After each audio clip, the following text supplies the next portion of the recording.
Hello विद्यार्थी मित्रों, आपका इस वीडियो में बहुत बहुत स्वागत है।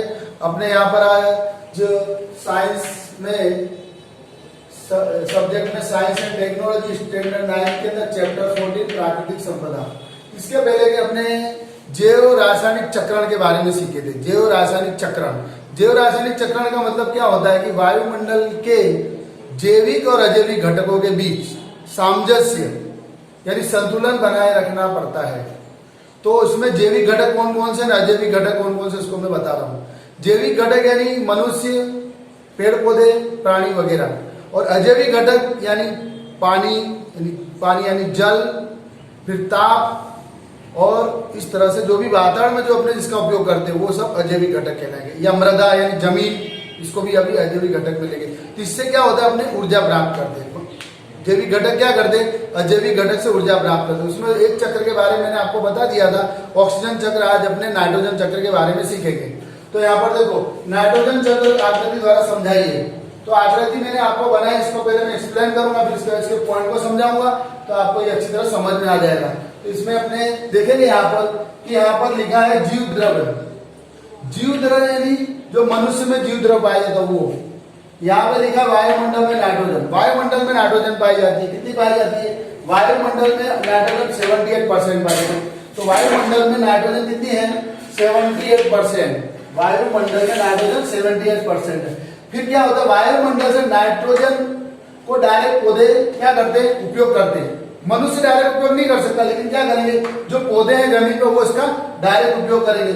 उसका क्या होगा, अमोनियकरण हो जाएगा, अमोनियकरण होगा। और यहाँ पर ये क्या अमोनिया बनेगा, और अमोनिया का जीव द्रव्य उसका उपयोग करेंगे। ध्यान रखना, फिर से देख सकते हो कि वायुमंडल में जो नाइट्रोजन है, कितना टका वायुमंडल में नाइट्रोजन? 78%। सबसे ज्यादा परसेंटेज नाइट्रोजन का अपने को मालूम पड़ना है। तो यहाँ पर देखो, इसका प्रक्रिया जो होगा नाइट्रोजन स्थिरीकरण के द्वारा ये क्या होगा, पौधे के जीव द्रव्य उसका उपयोग करेंगे और उसका क्या होगा, अमोनियाकरण, और उससे अमोनिया बनेगी, अमोनिया का जीव द्रव्य उपयोग करेंगे। तो इस तरह से अपने को ध्यान रखना है। दूसरा यहाँ पर अपने देखेंगे कि इस तरह से वायुमंडल का इधर से अमोनियकरण होके नाइट्रोफिकेशन होता है। नाइट्रोफिकेशन होके कहाँ जाता है, उद्योग धंधे में जो नाइट्रोजन बनती है वो, और वायुमंडल की नाइट्रोजन का नाइट्रोफिकेशन होकर वापिस नाइट्रोजन बनता है, फिर वायुमंडल में चली जाती है। इस तरह चक्र चलता है। चक्र कैसा चलता है, फिर से मैं बता देता हूँ कि वायुमंडल में जो नाइट्रोजन है उसका नाइट्रोजन स्थिरीकरण होता है, और उसके द्वारा क्या होता है,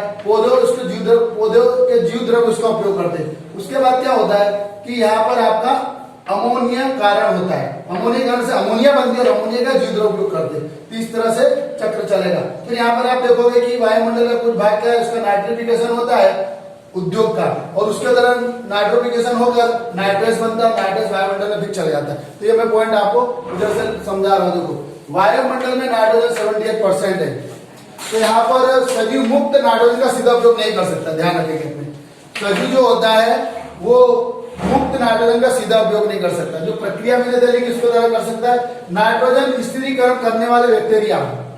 जो बैक्टीरिया होते हैं नाइट्रोजन का स्थिरीकरण मतलब जो स्थिर करने वाले बैक्टीरिया या स्वतंत्र रूप से रहते हैं। स्वतंत्र रूप में क्या है, पौधों में पाए जाते हैं। कौन से पाए जाते हैं? नाइट्रोजन स्थिर करने वाले बैक्टीरिया। तो यह स्वतंत्र रूप से रहते हैं। या द्विबीजपत्री पौधे, द्विबीजपत्री यानी जिसमें दो बीज हो जाते हो, जैसे मटर हुआ, मटर के पौधे में जो मटर निकलती है उसके दो बीज पत्री कहा जाता है। तो उसमें भी अपने क्या है कि नाइट्रोजन उसमें प्राप्त होती है। द्विबीजपत्री जितने भी है, दालें हैं वगैरह जो भी, उस तरह में द्विबीजपत्री पौधे की स्पीशीज यानी उसकी कोशिकाओं के साथ पाए जाते हैं, उसमें पाए जाते हैं। कहाँ से मिलता है उनको कि वातावरण की जो नाइट्रोजन होता है उसका वो ग्रहण कर लेते हैं। अब क्या है, ये नाइट्रोजन की स्थिर करने वाले बैक्टीरिया, जो बैक्टीरिया नाइट्रोजन को जो स्थिर कर देते हैं पौधों के अंदर, फलीदार पौधों के जड़ों में एक विशेष प्रकार की संरचना पाई जाती है। फलीदार यानी जिसमें दो फलियां होती है, ऐसे पौधों की जड़ों में पाई जाती है।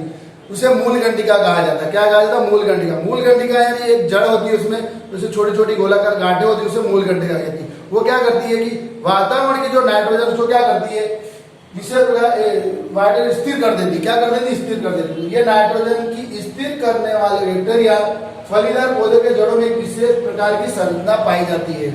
अब देखो, इन बैक्टीरिया के अलावा नाइट्रोजन कहां से मिलेगा आपको? नाइट्रोजन परमाणु नाइट्रेस और नाइट्राइस में भौतिक क्रियाओं द्वारा में बदल जाते हैं।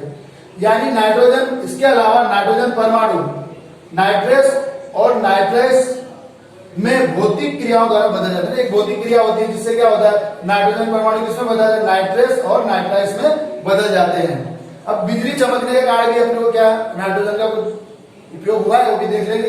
बिजली चमकने के समय वायु में पैदा हुआ उच्च ताप, जब बिजली चमकेगी तो आप जानते हैं कि तापमान बढ़ेगा, उच्च ताप होगा, तथा दाब भी बढ़ेगा।